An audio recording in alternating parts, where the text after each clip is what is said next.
Jai Hind and welcome to Dev Talks. This is Aadi. With the Ukraine war on, one question that has been on the sideline for a long, long time and not being discussed as mature partners of the world is the nuclear question. To discuss this, I have with me a very renowned voice on the nuclear issue, Ms. Manpreet Sethi, who's a distinguished fellow and head of the Nuclear Security Project at the Center of Air Power Studies, New Delhi. Thank you, ma'am, for joining me. This is a scary subject. It's being spoken about more than one would be comfortable hearing it. Yes, Adi, that's true. But thank you so much for having me on this show.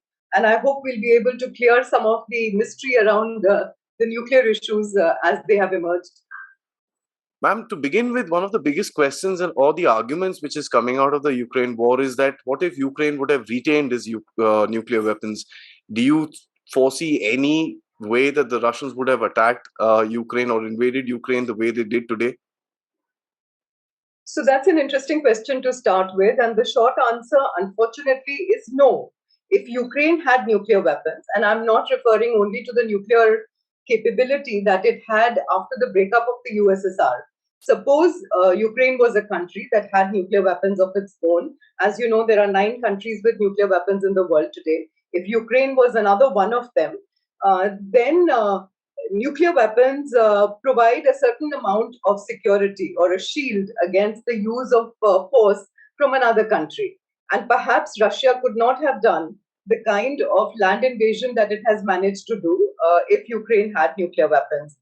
Historical experience tells us that countries with nuclear weapons get treated differently than those that don't have nuclear weapons. We have the cases of, Iraq, Libya, in front of us, in contrast to North Korea, which has been treated rather differently because of the presence of nuclear weapons. So that's the sad fact. Nuclear weapons pose risks, but they also provide a certain amount of security to the country which is holding them. And I think the fear which is coming out of this, the apprehension which is coming from this episode now is that more and more countries will feel the need to have nuclear weapons as a way of protection against the kind of action that we've seen Russia take against Ukraine. That's a scary situation, ma'am, and that's one of the biggest arguments which is coming out of this war. President Putin had put out the nuclear word first. He put it out to ensure that the NATO is kept at a certain distance from Ukraine, and he's allowed to do whatever he needs to do in that entire area. It raises two questions. One, the deterrence that the Russians have created with their own nuclear weapons against NATO. Secondly, it also talks about the factor that a threat of a nuclear weapon use on a non-nuclear state. How do you see these two situations, ma'am? So yes, you're right. President Putin rather early at the start of the conflict had started making nuclear noises. In fact, he went into the conflict after having overseen a large military exercise which involved nuclear weapons. And then right on the fourth day of the conflict, he had said that he was putting his forces, his nuclear forces, on a special regime of combat duty, which seemed to signal that he was raising the alert levels for the nuclear forces, even though not much action on the ground has been seen from what we hear from American intelligence forces. But at least the nuclear brinksmanship or the nuclear bluster or the fact that he was drawing attention to his nuclear capability and status was certainly very much there. So he's made unambiguous noises about nuclear weapons. As you said, this has mostly been targeted at the US and the NATO to tell them that you don't get into this conflict, that there should not be, any direct contact between the Russian and the American or the NATO forces, because that is going to flare up the conflict to a higher level. But Ukraine, a non-nuclear weapon state, is certainly in the crosshairs as a result of this. And I find there are two issues that this question raises. One is, what is the meaning of negative security assurances to the non-nuclear weapon states? Now, negative security assurances, in simple terms, means that the nuclear weapon state will tell the non-nuclear weapon state that I'm not going to use or threaten to use my nuclear weapons against you. So the non-nuclear weapon states, as a matter of assurance, have been seeking negative security assurances from the nuclear weapon states that you will not threaten me. And Russia had provided negative security assurances to Ukraine. Now, with the kind of nuclear signaling that we've seen, what is the confidence level of the non-nuclear weapon states about the negative security assurances being given by the nuclear weapon states. And again, this brings us to the same threat that the non-nuclear weapon states will feel threatened by the existence of nuclear weapon states, and where there is a hostility, they will want to acquire nuclear weapons of their own as a protection. So merely saying that we will not threaten you with nuclear weapons is not going to have as much resonance with the non-nuclear weapon states as was believed to be the case earlier. Now, the second question that arises from this signaling is, he can make this noise all right, but actually when you come down to making your plans on targeting, where is Russia going to find a target which is worthwhile for nuclear use? If it is in Ukraine, then the problem is that Russia wants to annex Ukraine, and if he uses a nuclear weapon against Ukraine, then that means annexing a nuclear wasteland of sorts, however big or small he might want to create. But it's a piece of land that will have to be looked after for years, because that's the effect of radioactivity. That's the reason this weapon is a weapon of mass destruction.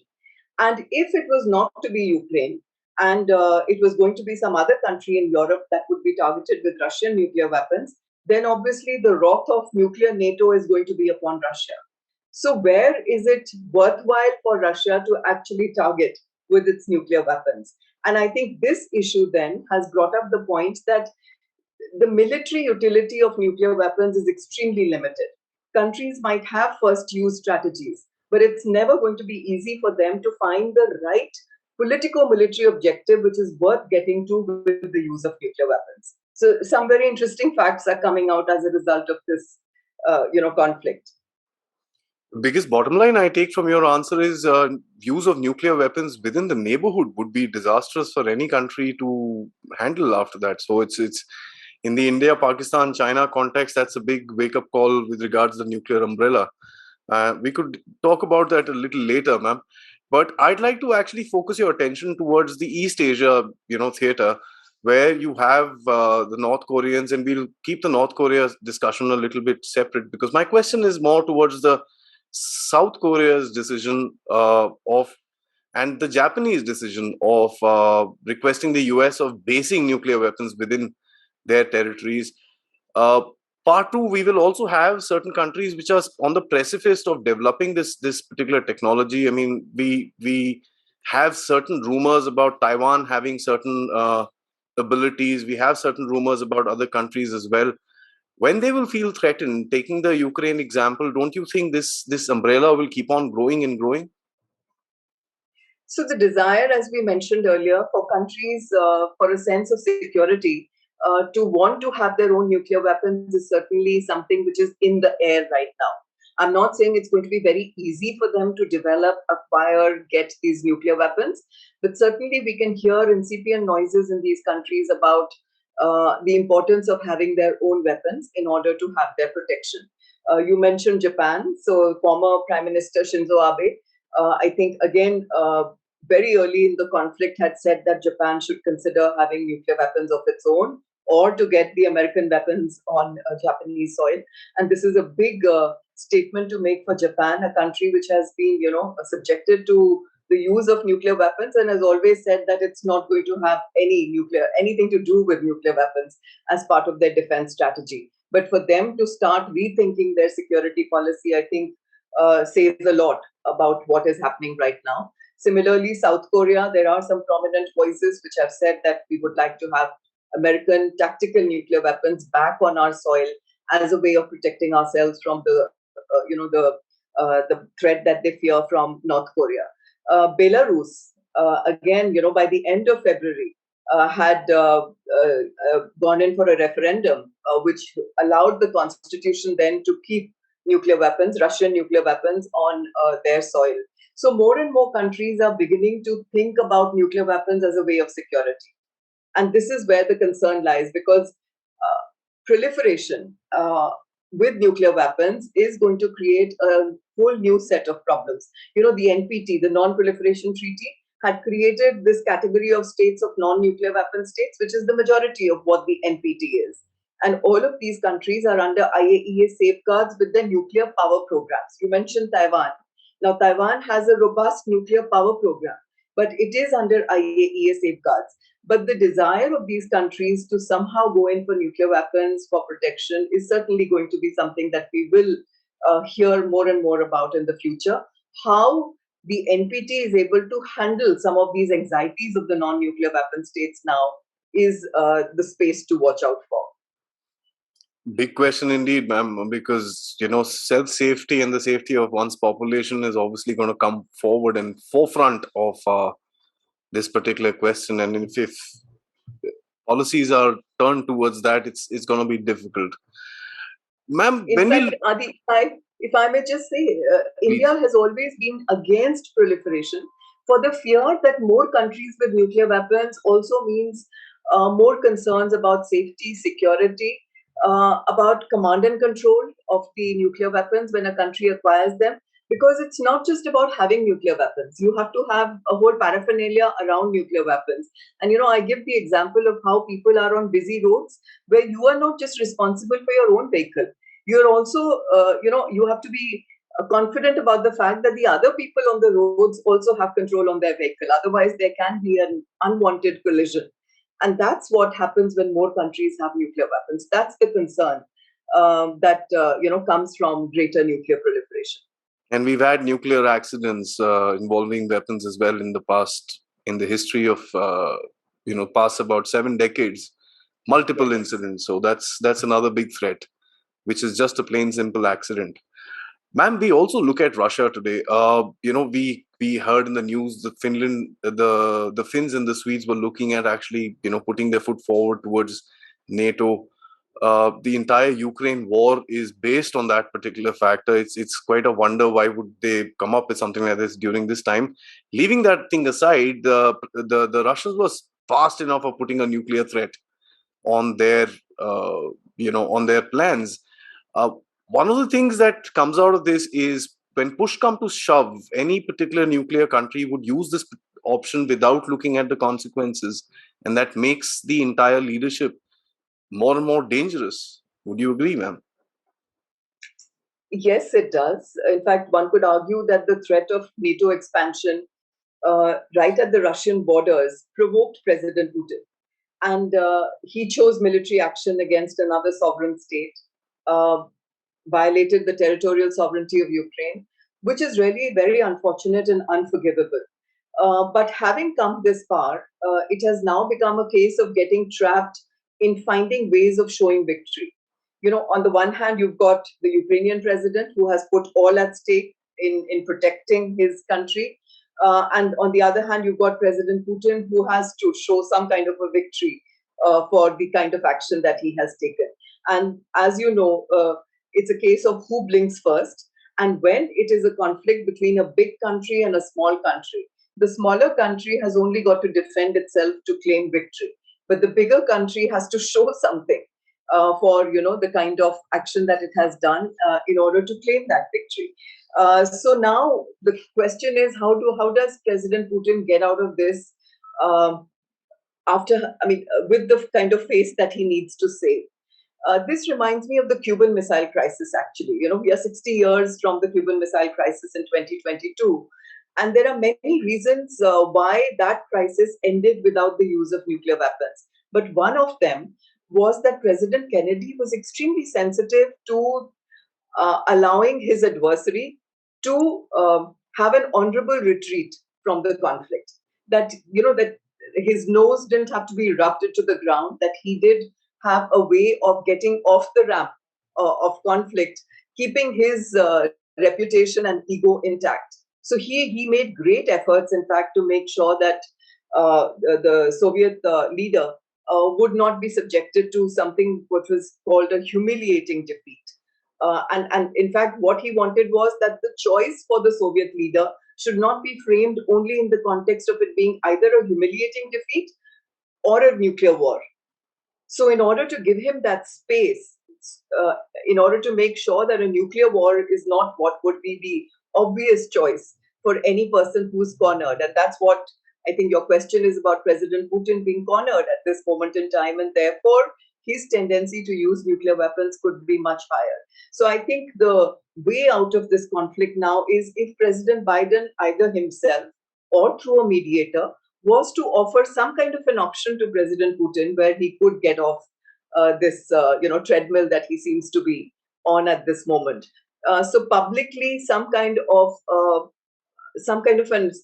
an offer that could be made to President Putin, which would look as if he's retreating honorably from this situation, while privately perhaps making some kinds of threats about how things could seriously go wrong if this was to continue. So there has to be this back channel as well as front face of this entire resolution that has to be undertaken rather carefully, because um, there is no reason why the world should be subjected to anything that comes close to a nuclear war. I think you brought about a very important point, maturity levels in war. And I don't see that in today's leadership, especially the ones who are calling the shots in terms of the Western, the paradigm of operations, which is actually going on there. It's getting bad to worse day and day. And that doesn't help the point that you're trying to make at all. No, time and again, we've seen escalation is very easy. It's de-escalation. It's getting out of that conflict, which is always very difficult. And we've seen that again and again. Absolutely. I really appreciate the parity that you brought out between the American and the Russian conflict in 62 and today, because things are pretty much the same. I mean, it's just a matter of geography, but at the end of it, the situations are pretty much at par with each other. Ma'am, looking at China, that's something which is a little concerning. I think we've seen those large photographs which have been disputed to be true, not true. We've got reports of them planning to build about 1,000 nuclear warheads, as fast as 2030, and actually continuing the entire production into the future as well. Many say that this is basically being done to deter the US in terms of any action towards China, any hostility towards China, or to keep the US away from its plans in the South China Sea. This is a very silent arms race which is actually ongoing, and of course US is not going to keep quiet. They will react and develop. And how do you see especially the China US faction in terms of the nuclear question, ma'am? So Adi, as we know, China has been modernizing its nuclear capability for quite some time now. And I've been studying it for nearly 15 years. And what I had noticed was that China's initial focus was on ensuring survivability of its nuclear arsenal.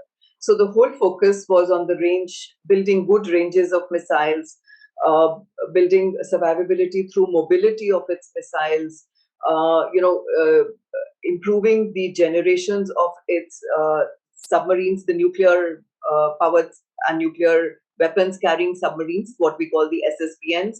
So the entire focus was towards that. It was about improving the missile capability, the delivery systems in every platform. But in the last, I would say, 2 or 3 years, the focus seems to have come on building nuclear warheads, which was not there in the past. In fact, the American intelligence reports have been saying this for a long time, that China is going to expand its nuclear arsenal. But we did not see that happen. And I would say Americans were saying that because that's what they did with their nuclear weapons. But the Chinese, coming from a different philosophy about nuclear weapons, were happy with the small arsenal. What I think in India also what we call the credible minimum deterrence, not putting the focus so much on the numbers of warheads. That has come more recently.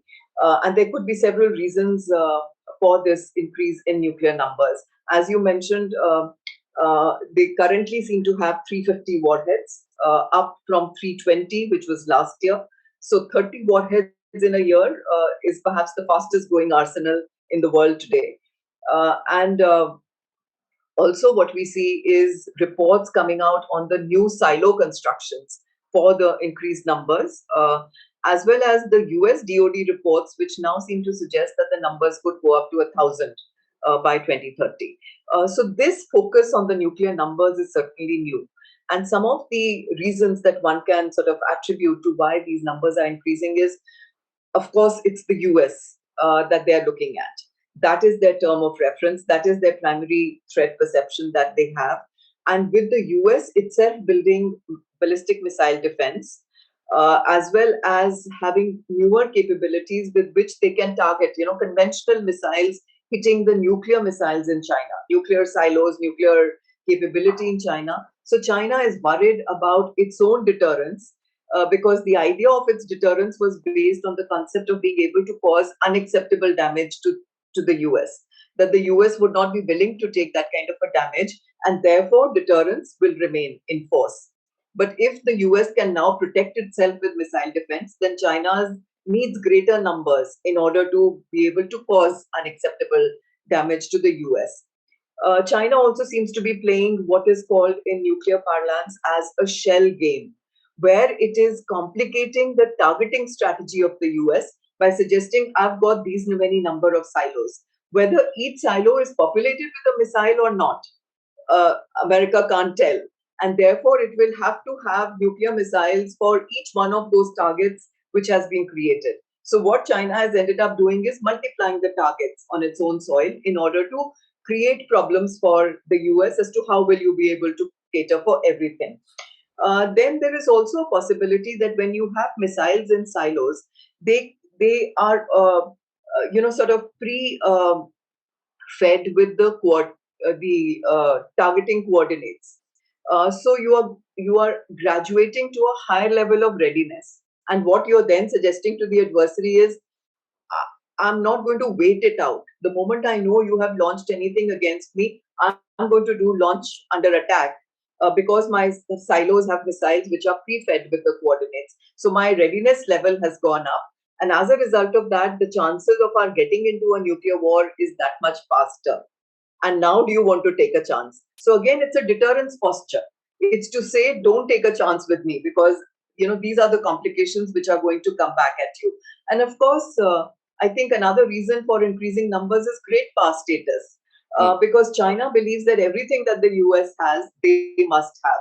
And it's not just a matter of parity, it's a matter of beating the other side with a better, higher capability. I mean, everything that the Chinese do is grand, whether it's holding the Olympics or or managing COVID, as they seem to be doing at this time. So again, the nuclear weapons are also falling into this grand approach that they have to everything, and they seem to be increasing numbers. Today, they have the money and they have the technological capability and they have the fissile material to increase the numbers. So they seem to have gotten into this whole game about increasing numbers, and that's where I see China's large arsenal now coming from. Ma'am, one thing just popped into my head when you talked about long range systems is that when US, for example, fires a long range system on China, may it be a conventional warhead just trying to destroy any particular military target, probably a ammunition dump or anything like that. How does China know what warhead that particular missile is carrying, and how do they gauge their responses towards that long range system coming in towards them? So, not just China, no country can know which warhead is coming at you. So, when you see a missile coming, you assume the worst. And especially, up till now, China has a no first use doctrine like India, which is to say that we will wait it out. We will wait for that missile to land on our territory. We will ensure it's a nuclear or a conventional warhead and then retaliate. Because nuclear weapons are essentially for deterrence by punishment. So, after having seen the weapon, we will then do unacceptable damage to the other side. And it's that threat of what will follow which is supposed to stop that missile coming at you in the first place. That's the no first use strategy. But in this case, as you're suggesting, when you see a missile coming at you, the problem has come with dual use systems. For instance, India has this separation between ballistic missiles being the only missiles which are carrying nuclear weapons. So when a country sees a ballistic missile from India, it knows it would be carrying nuclear weapons. Our cruise missiles don't carry nuclear weapons. And we've tried to keep this distinction. But countries like China have started using dual use systems. They are even co locating conventional and nuclear missiles in one place. So when it's coming from there, you can still not make out whether it's conventional or nuclear. And this is what is putting a raciness into the game of retaliation. Something that you were willing to wait, you will now be tempted to preempt in order to make sure that you cater for what that missile is coming for. The US started off this game with the conventional, their long range strategic systems were essentially only for nuclear delivery. But they started calling it the conventional global prompt strike The logic being that if you want to get to a terror target, which is far away, then you need these conventional, strategic missiles with conventional warheads. And by bringing these two together, that's where the game became murky, because then countries like China and Pakistan have started saying dual use systems is the way to go. And that's where the concerns about inadvertent escalation, Absolutely. miscalculation happening, those are the concerns today. These are the biggest nuclear risks that the world has. Ma'am, talking about nuclear risks, coming towards the final parts of my interview with you, talking about nuclear risks, we've got a big one sitting in North Korea. We've seen multiple missile launches which have been condemned by the world. I don't think sanctions even affect that country. I think they brush it off just like a little bit of sand on your shoulder. Uh, what do you say about the recent development about miniaturization of these weapons? We've heard of tactical, we've heard of anti-tank weapons that have deactivated uranium. We've heard of howitzers being fired with nuclear weapons. Here, this gentleman is talking about pocket-sized. I'm not sure what that brings into the entire nuclear game, ma'am. So, North Korea has been a matter of concern for a long time, as you know. And in this year, with the start of January 2022, we have seen in these 3 months, I think, an unprecedented level of missile testing that has been undertaken by North Korea. I always call them the missile missives. The signals which is Kim Jong Un is giving with his missile testing, wanting attention of the US, in order to, you mentioned the sanctions haven't had an impact. I wouldn't completely go with that. I'm sure the sanctions are having their impact there, but it doesn't impact the elite. It's the common man who is having to suffer. And because it's such a closed country and we know so little about what North Koreans are actually going through, that we generally tend to believe that the sanctions are not having an impact. Of course, there is also a very big escape valve that they have in China, because China makes sure that the country is being held in a reasonably good economic state despite the sanctions which the rest of the world seems to be putting on North Korea. So, with the kind of new capability build-up that they are doing, they are certainly moving towards credibility of their deterrence. And because of the Russia-Ukraine conflict, because of President Biden's domestic concerns, because of President Biden's focus on getting Iran deal back, the time that he has devoted, publicly at least, to North Korea seems to have been very little. There was a hope that with President Biden, there would be some kind of an agreement that would be possible with North Korea, but he's just not paid any attention to North Korea.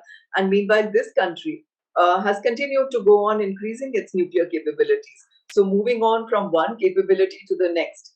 He had, for instance, not conducted a test of a long-range missile for such a long period of time. From 2016 or 17, he had not done a test like this, but now he has. Drawing attention, trying to draw attention of the US to say, I'm here now, you have to do some negotiations with me as well. And while the world is waiting for that to happen, he's going on improving his capability. The mysterious part of all this is, where does he get his components and his technology and everything from? And the usual answers have pointed towards China and Russia, from where he gets all of this gumption to go ahead.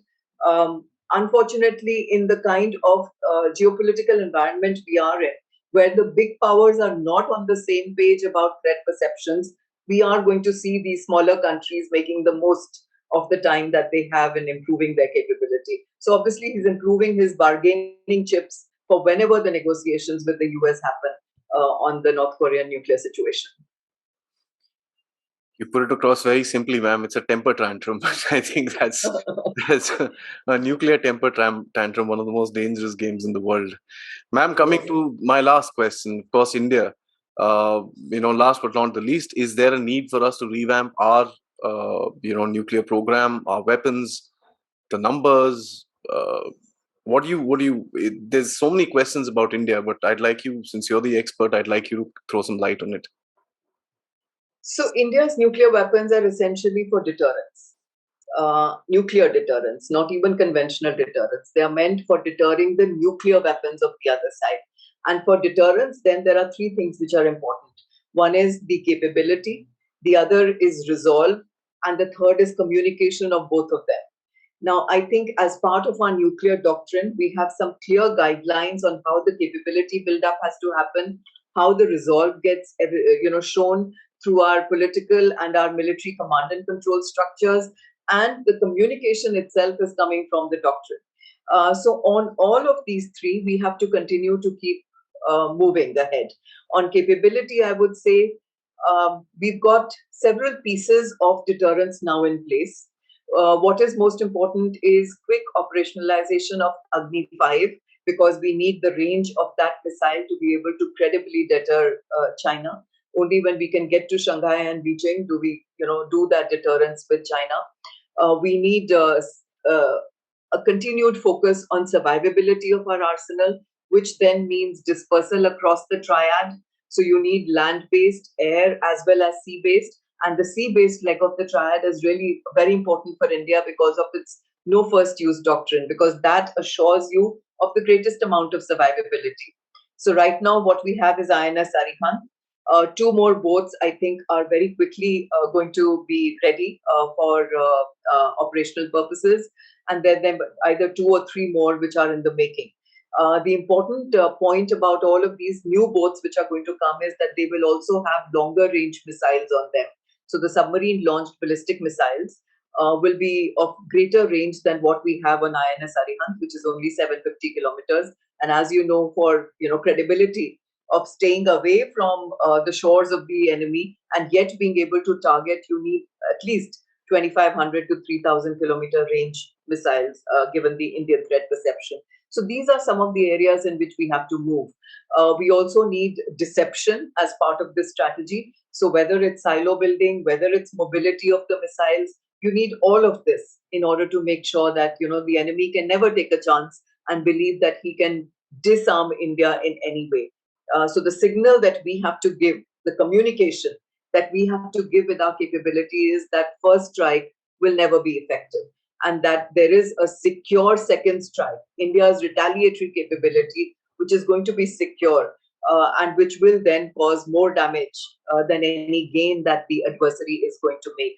Uh, on the resolve dimension, I would say our military as well as political command and control structures, so our succession levels, the hierarchy of the chain of command, the survivability of the command centers. All of these are some of the important areas on which we have to keep our focus, and all of this has to be communicated.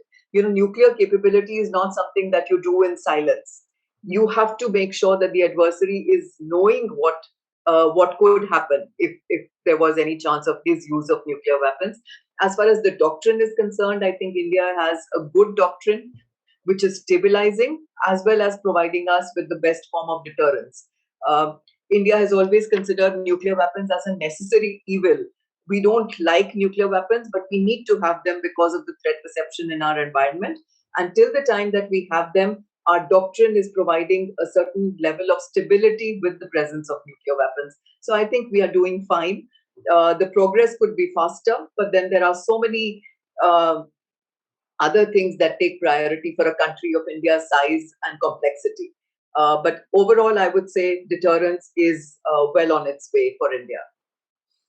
I think this is a subject which is very little spoken about: a credible second strike capability, and I would say a standoff range where your own assets are pretty much safe, and the underwater capability, as you mentioned, is going to be a game changer as far as India's nuclear deterrence is concerned. It's been spoken about. I guess that's one of the reasons why the nuclear submarines are being pushed across really fast into production. And as you also mentioned, that this entire paradigm is going to change. Ma'am, thank you so much. I think you've brought about some very, very big questions, and you've given us very clear-cut answers with, the growing geopolitics of nuclear weapons in the world today.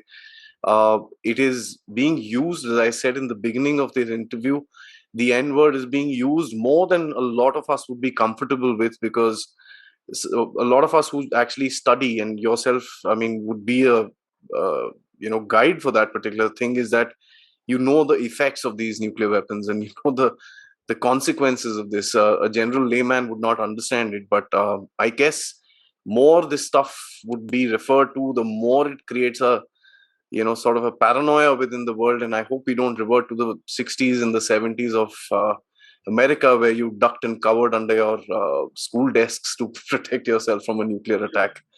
It's a scary scenario, and I'd like to thank you for bringing it out in plain and simple words that everyone can understand.